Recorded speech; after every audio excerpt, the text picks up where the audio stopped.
A few weeks ago, I got a list of titles from Kino Lorber Home Video with some titles that I could consider requesting for review purposes. When I first saw the list of available titles, there was nothing that really jumped out at me really quickly, but when I saw the cast and credits for this film, Let's Hope It's a Girl, um, I was intrigued. So let me tell a little bit about who's in it. It stars Liv Ullmann. Of course, we know her from her work with Ingmar Bergman, and I'll just choose Persona as kind of her exemplary title. She did a lot of other great stuff, and of course with other directors as well.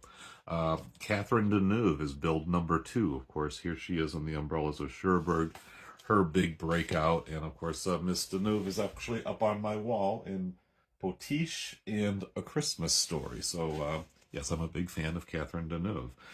There's a cameo or kind of guest appearance by Stefania Sandrelli. She's featured pretty prominently in this early role of hers. I knew her well. And the film was directed by Mario Monicelli, who did Big Deal on Madonna Street. I think that's his only Criterion Collection title, but he's a pretty well-respected Italian director of kind of comedic type of films. And of course, this film here is an Italian movie, even though the cast is kind of international.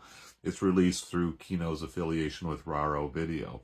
So this is a 1986 film. So those 3 lead female actors that I was talking about, they're all, maturing a bit here. But I was very intrigued just to see what they were doing in the mid 1980s. So here's the premise of the film. Liv Ullmann is the Countess. She is kind of inherited through her husband this beautiful Italian estate in Tuscany. It's not opulent, and in fact the house is kind of old and in need of a lot of repairs, but it's still a pretty cool piece of property. She lives there with her live-in maid, kind of a housekeeper staff.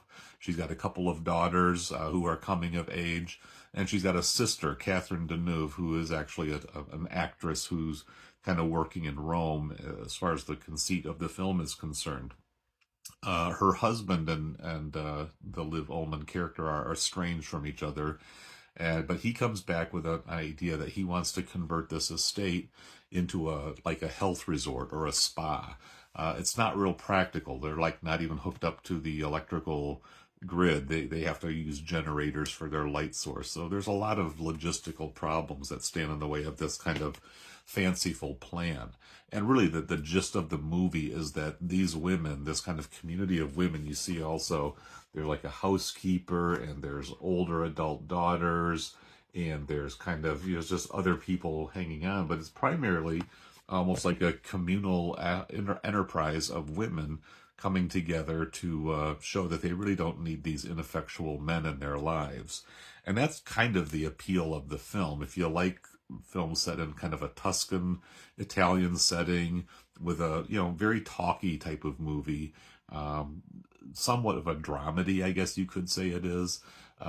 But I'll tell you what, this film, the premise, the cast, all the elements are there for it to be, I think, a much better film than it actually is, at least in my regard. It takes a long time to really generate engagement, unless you just fall into that demographic that just loves this type of movie. And I feel like, the movie apparently did very well commercially. It won like 6 or 7 awards in Italian cinema, the Donatello Awards. I don't know exactly if that's the equivalent of like the Academy Awards. It's certainly not like the Venice, Film Festival Awards or things of that sort, but it had great commercial success, won awards for best acting, best directing. I don't really see those elements. I don't know what else it was up against in competition. And the disc itself, I have to say, is as bare bones as it gets. There's not even a trailer on here. There's the film, and then you've got a subtitles option. That's the whole thing.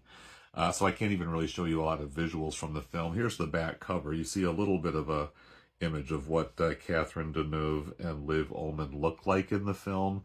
And there are some moments, I'd say about an hour into the film, and this is a 2-hour movie, I started to feel a little bit of like, okay, I'm kind of curious to see what happens here, but it takes a while. There are also some jokes that have to do with the old Uncle Gugo's senility. He's kind of in the early stages of dementia, kind of forgets things pretty easily, and sometimes it's played for laughs, and sometimes it's played for pathos, but some of those for laughs jokes do not sit very well, just because it's just not really cool to make fun of people when they're getting old and dotty like that, even though I know that's kind of been a staple of humor for a long time. It just doesn't really sit well with me, and probably not with a lot of more contemporary viewers.